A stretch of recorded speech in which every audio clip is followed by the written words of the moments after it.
Hello everybody and welcome back to another episode of Marvel Games here in Game Dev Tycoon.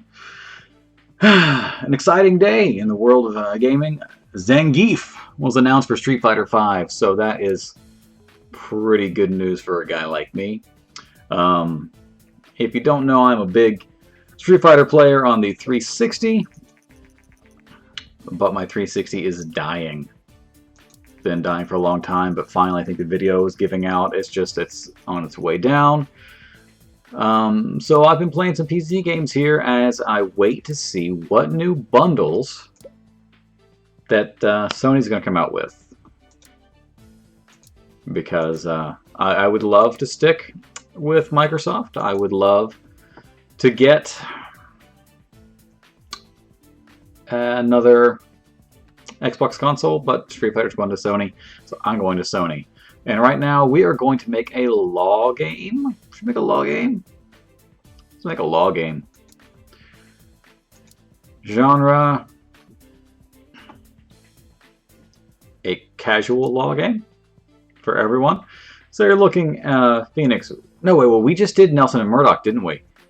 Let's do a refresher for any of the new viewers and for ourselves. So we tried to go back to the well for Dazzler. It did not do terribly well for us. Shield Files was okay. Nelson and Murdoch, we lost money on Nelson and Murdoch. Ouch. West Coast Avengers, crappy. But Dazzler's Disco Dash, $5.1 million profit. That was great. So, we don't want to do another law game. We'd like to have our research here, but let's get a new topic, and then we will try and research 2D graphics. Horror. This gives us some interesting options, so we'll let him take care of that. Horror characters. DC had better horror titles. House of Mystery, House of Secrets, Elvira. Those are great. Marvel had some horror titles, but it was never a real big focus for them. But they did have a lot of horror themed heroes. You've had Damon Hellstrom. You had, of course, Ghost Rider. So everyone will be a horror game. A horror action title on the Super TES for everyone. So you had, what, Midnight Suns, you had the Heart of Darkness storyline, which was, I think, Ghost Rider, Wolverine, and the Punisher go to hell and fight Mephisto or Blackheart. Let's do that one. That was something that oh, no. Okay, we're going to do this one for now, but we're going to come back to the horror genre because we are going to hit on one of my all-time favorite comic book storylines. I'll see if you can guess what it is. What if you figure it out? Ha ha ha, there's your hint. So, in the 90s, of course, you had a ton of heat behind characters like Wolverine, Ghost Rider, and the Punisher there for a while. Johnny Romita Jr.'s Punisher Warzone. It's pretty nice. I actually ended up buying his Armory books, which is ridiculous. It was just drawings of guns with descriptions of the guns. Apparently it was neat. So marketing. Again, it's a cartridge-based game, but we're gonna send out some demos somehow. I don't know how. Maybe they'll put oh, okay. For a demo of a console game, we're gonna put some like demo consoles in stores. We're going to put up some consoles in places like the old Blockbuster Video and such. But who knows? So I don't think we're going to do the G3. Or do we? No, we'll skip it.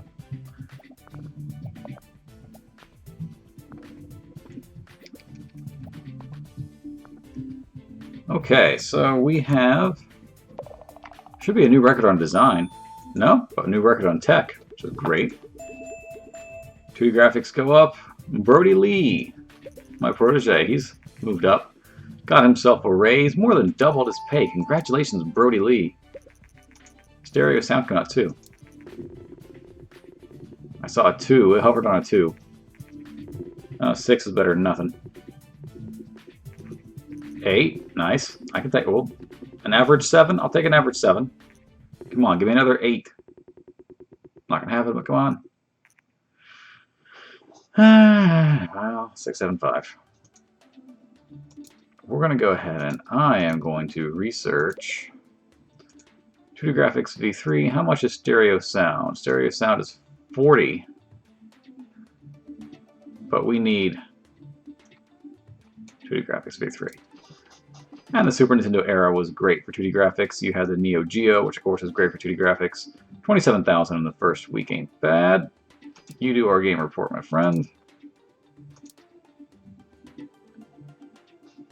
Not making a ton of cash on it though.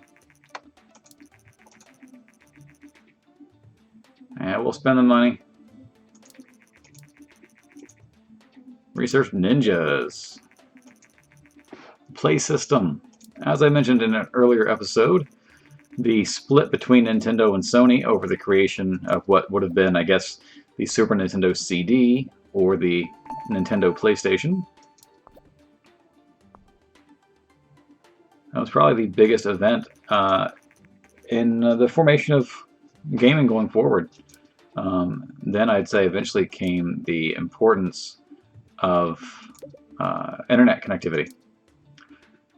Dreamcast and the GameCube, of course, started making that a prominent feature. But once you got to the Xbox and the PlayStation 2, especially the PS3 and 360, it was what you had to have. So, we are going to make bump, bump, bump, bump, bump. Do we just get... Shouldn't we have Ninja here? We should have Ninja. I thought we just got access to Ninja. Oh, it's way down here. Okay. Any good Ninja stories? Ronin? No. Boring. Well, I hate to go back to the well.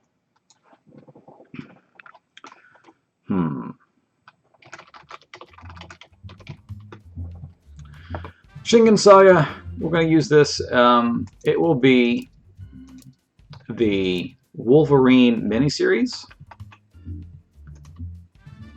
By Frank Miller doing the art and Chris Claremont on story, which was, you know, a great little story there. Mariko Yoshida, I'm not sure how you pronounce it. Engine up, gameplay up, stories and quests. Sorry, Claremont, you write the most awesome X-Men stories, and we're gonna cheap you out here. But I'm sorry. Working on a new game. Yes, Gary White from Gamers, I will talk to you. We're gonna hype this game. It's gonna be awesome. I'm gonna start doing some marketing right now. AI, level design, bump it up, dialogues down. Again, sorry, Claremont. You deserve better. So we're spending a lot more on games than we have in previous incarnations of our company. Sound up, world design up. I know they're going to say world design is not important for this type of game, but I don't understand that. 500,000 in sales, not going to cut it. RPG, we can make an RPG as soon as this is done. Will we break 100 hype? Probably not. 80 is still good. It should make us some money.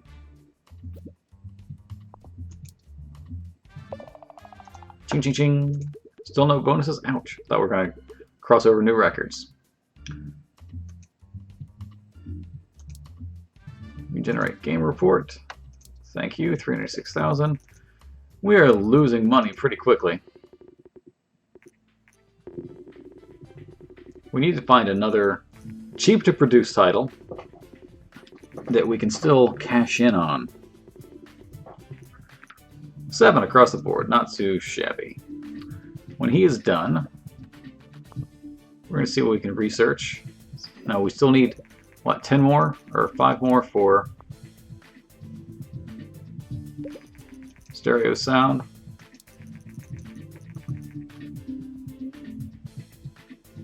How can saying you think the game is going to sell well somehow backfire and make it not sell well? Whatever. So let's look at research. What can we get? Character progression, level editor, better dialogues, dippity-doo-dah.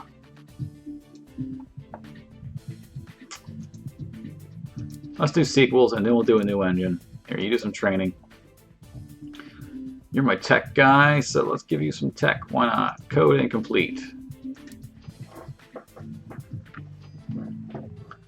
So as I do research, you train. We'll research. No, we will develop a new engine, then come back, new topic, and put a new game on the play system.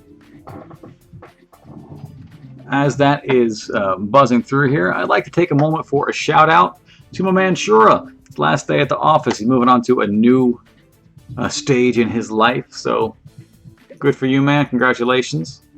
I will miss our Street Fighter talks at the office.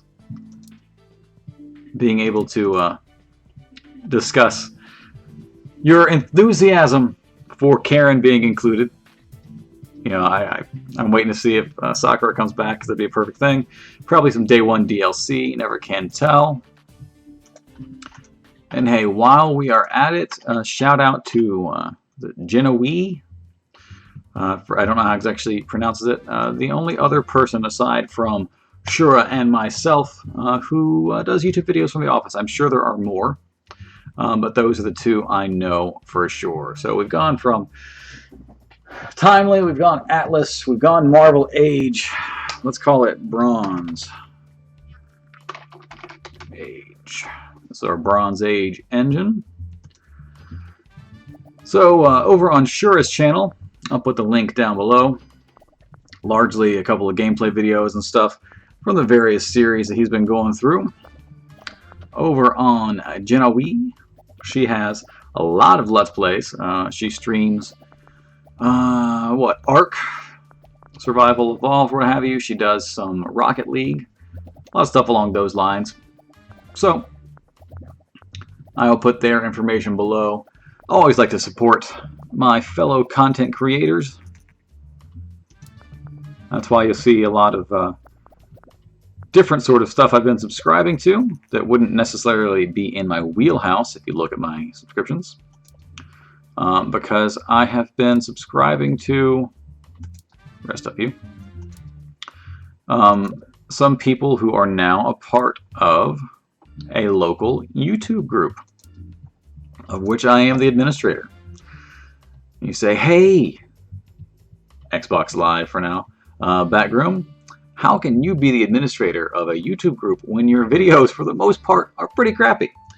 Well, that's not because I'm not smart. It's because I'm lazy.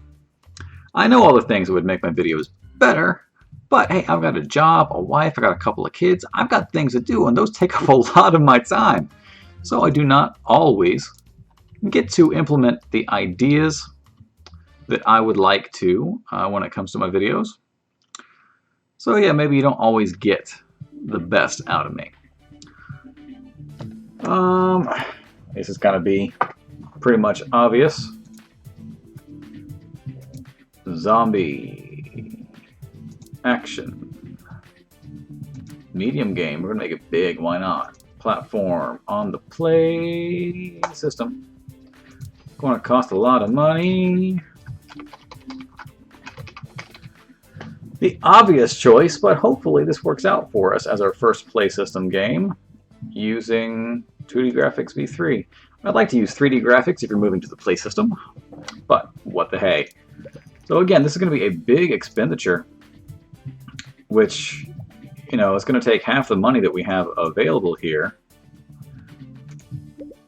And blow that up a little bit bigger for us. Okay, simple cutscenes. So, story and quest. Engine up. There. So I am going to handle story and quests and gameplay. Brody Lee, you are in charge of the engine. You're my tech guy.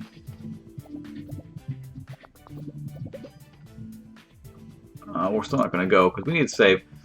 Sure, 2.7 million is a lot more than what we started with, but is still a significant amount less than what we had when we came into this new office.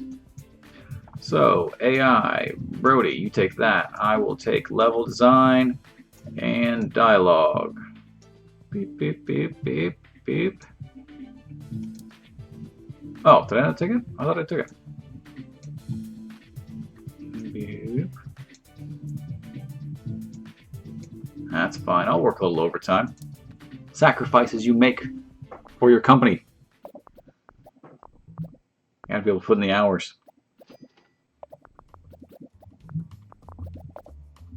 We need more staff to do a medium game. It's too late to quit now. World design. Oh man, I'm gonna be wiped out.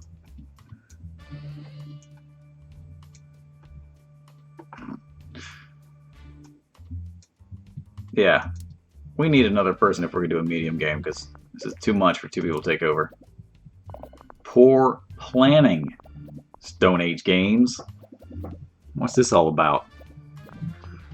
Why are you not marketing this? Pump it up. A small campaign. 500. Oh no. We'll do demos. Put some demo discs out. Should have been hyping this much more. Got a lot of stuff coming at the end here. Anybody else? Anybody else? Anybody else? Alright. Still no new records. That's a surprise. I was thinking we'd get more than that. I am not feeling good about this. Ugh, not feeling good about the progress that we're going to make on this game. Marvel Zombies. I saw low numbers, I saw high numbers. Hard to tell where this is going to go. Hopefully we'll get a boost because this is a new system. 7s. Can I get an 8? Can I get an 8? Yes. How about all games? How about 8? Give me an 8. I'll be happy again. Give me 7.5. All right, 7.25. That's a start. Brody Lee. Generate a game report for me, please. Would you? 696,000. Almost $1 million game. We better. So we're going to sell 27K on our first week. Hey, sales go up. That's what I like to see. If casual games are popular, we're going to make some casual games. 100,000 units sold.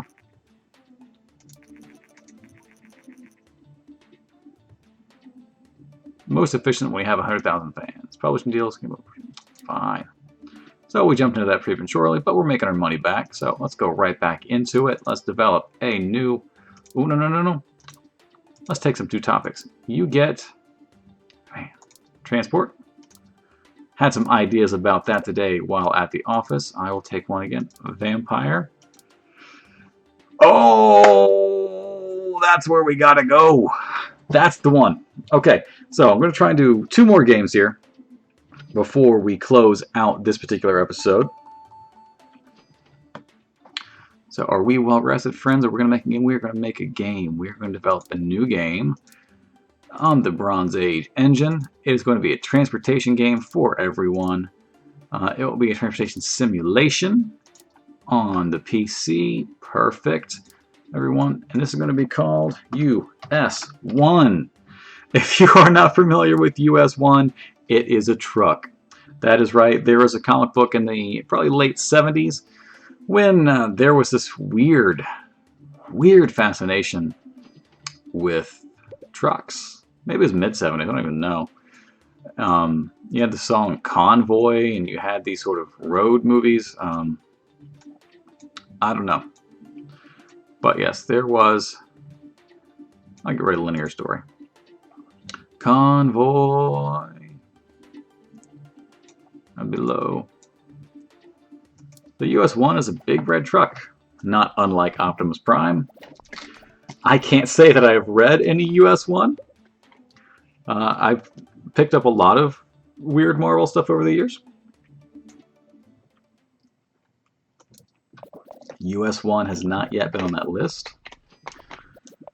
Other obscure titles, or just oddball titles, to look out for are things like Devil Dinosaur. Devil Dinosaur is fun. So, a transport game for US 1. This nice, $1,600,000.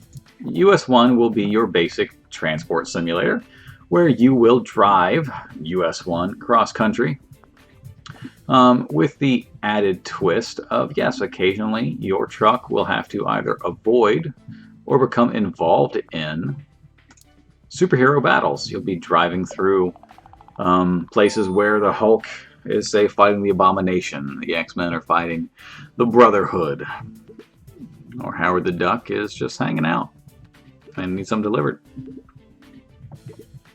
You'll have to deliver precious cargo like a very large mirror that houses the souls of some sort of monsters to Doctor Strange. And if you break it, you know, not only do you lose money, you unleash hell on earth. So please don't do that. 8, not bad. Not bad at all. 10, we're gonna make some money on US 1. Averaging a 9 right now. We get 925. We'll take a 9. We'll take a 9. Sweet. Research. We want that stereo sound. We want that stereo sound. So we got a CD-based system. We need stereo sound. Ooh. People have been stealing my game. This is not a thrill kill situation. This is my game. But you know what? I'm going to be a good guy about it. I am going to say, you know, hey, I got you. I got you. I know you're trying to steal my game. I can't have that. But I'm not going to sue. I'm not going to sue. I'm a good guy. So right now, in the second week, we're still losing money. But I don't anticipate that sticking around. Over the life of this game, we'll make our cash back. Piracy is an increasingly big problem. If you guys don't remember, this game had a very clever sort of anti-piracy technique. It was anti-piracy publicity. Knowing that their game would be cracked and released on torrents and such. Nice. Jason Green praising our game. Maybe they'll pick up our sales. They released a cracked version themselves. And if someone were playing that version of the game, eventually they would start to have messages about, you know, hey boss, people have been stealing our game. We're losing money. We're losing money. We're losing money. And eventually they would lose. They would just lose the game. And it was awesome. And people would actually get on the message boards and complain, like, how do you beat this game? You know, I keep getting these piracy messages. It screws me over. I told you I was going to do 2 games. I'm going to do 3 because I want to take advantage of the casual market while I have a chance. What would be a good casual game? A casual school game? Okay, maybe not. Casual music? Oh, yes. On which platform? We're going to do the Play System.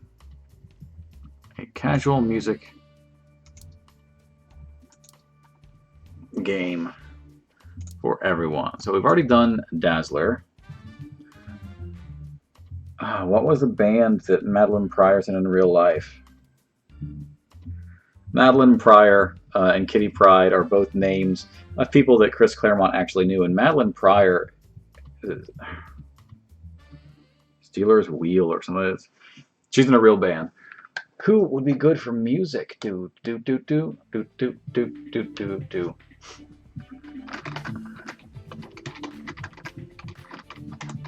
The Fantastic Fab Four, which is going to be a crossover game in which the Beatles, it's kind of a what if, the Beatles were given the power of the Fantastic Four. Yes, that's what it's going to be. So, gameplay engine fine, add linear story, stories and quests. Let's take it out. It's casual, you don't need much of a story, but we do need some cutscenes. Engine has got to be good for a music game, even for a casual title.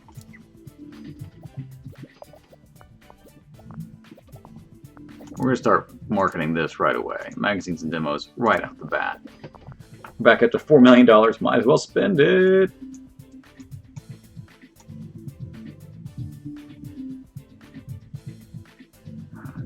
AI will take it down, it's not as important.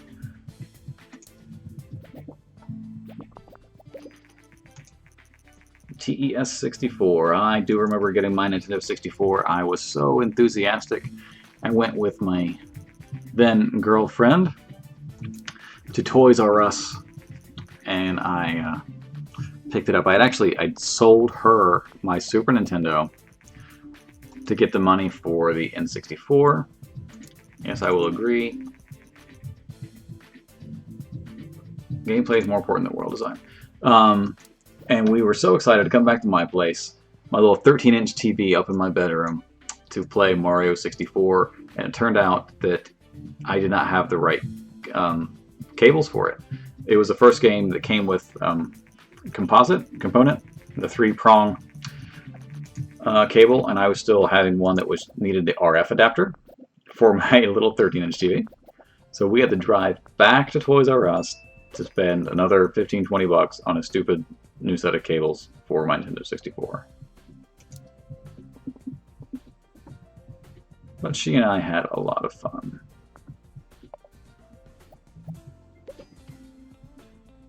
You know what? Let's go for a small booth. I don't know what she eventually did. I think she sold my Super Nintendo after a while, sometime when she was in college. But I do remember, I think she had a Game Boy Color. And we actually, back and forth over the years, stayed in touch.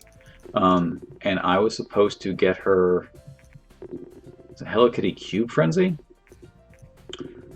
Wow, this game is in the gutter. As we were driving out of town from my college, and I drove past it, and we were going to go to the local anime store and pick it up, and we drove past, and she got pissed. Rightfully so. I promised her a game, and I cheaped out or got lazy or something, but one of our favorite games back in the day, of course, was Tetris Attack, which is still a fantastic game. I've actually recommended to her to find Planet Puzzle League on the DS, because it's the same game. And we also enjoyed playing Final Fantasy III, because when you played that game, you actually had the option for 2-player battles. One player you could assign which characters or which slots you wanted them to control of the 4 players. And so we would lay in bed and I would drive the game essentially.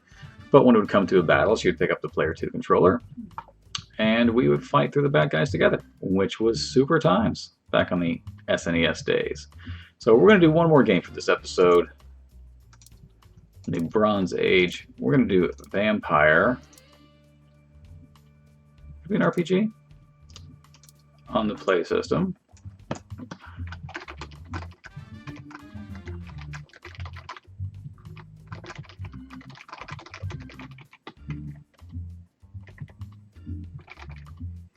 Fair enough.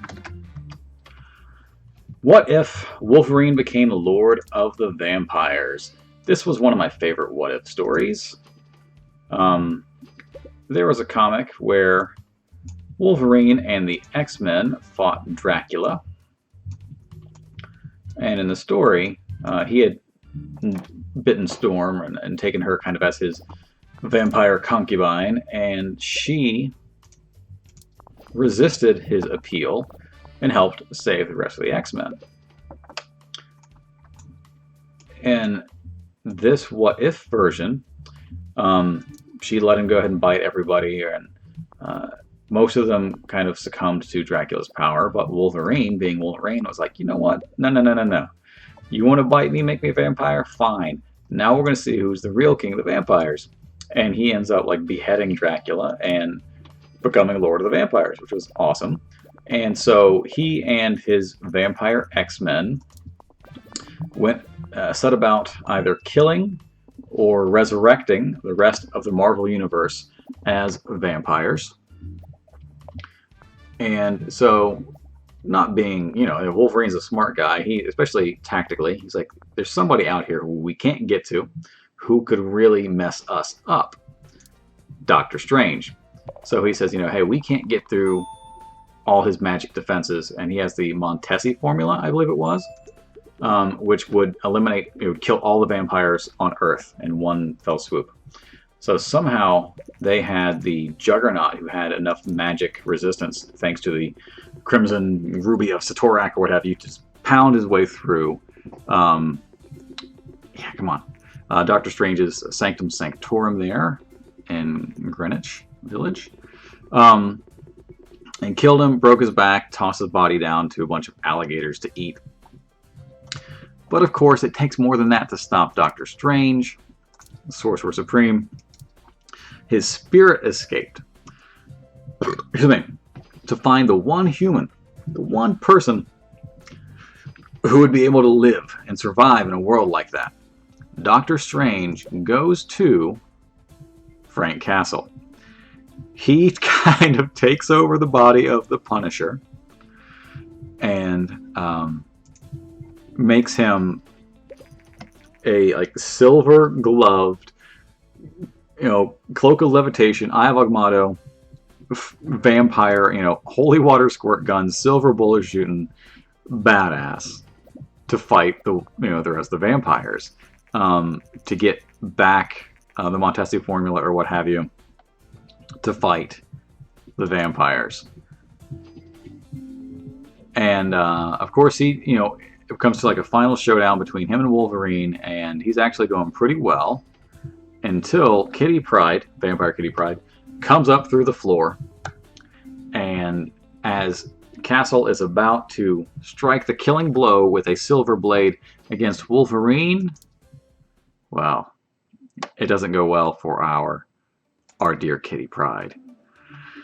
So, obviously Wolverine is pissed, and he does end up killing Frank Castle, but seeing his, his ward, if you will, Kitty Pryde, laying there on the floor dead, the humanity within Wolverine comes out. He himself reads the Montesi formula. His body is disintegrating as he tries to fight his way through it because it's killing him in the same process, but he doesn't, wipes out the vampires. The end. Until, I think it was Timequake, there is a what if that comes back to the story. What if Wolverine was Lord of the Vampires during Inferno? Not as good as the original, but Inferno is a good storyline. It hits on Madeline Pryor, who, again, I dig Maddie. I dig Maddie Pryor. I feel bad for the poor lady. Not only did she get, dumped, she had to date 2 of the Summers brothers. So, with that, we are going to let Wolverine, Lord of the Vampires, rake in a little bit more cash for us. We're going to call it a night for now. So, again, shout-outs to Shuura, shout-outs to Jinawee. I will put the links in the description below, and I will see you guys back here next time for more Marvel games in Game Dev Tycoon. If you have any characters or storylines you want to see me incorporate into the games I create, please drop me a comment or hit me up on Twitter at ATI Channel, and I will see you all next time.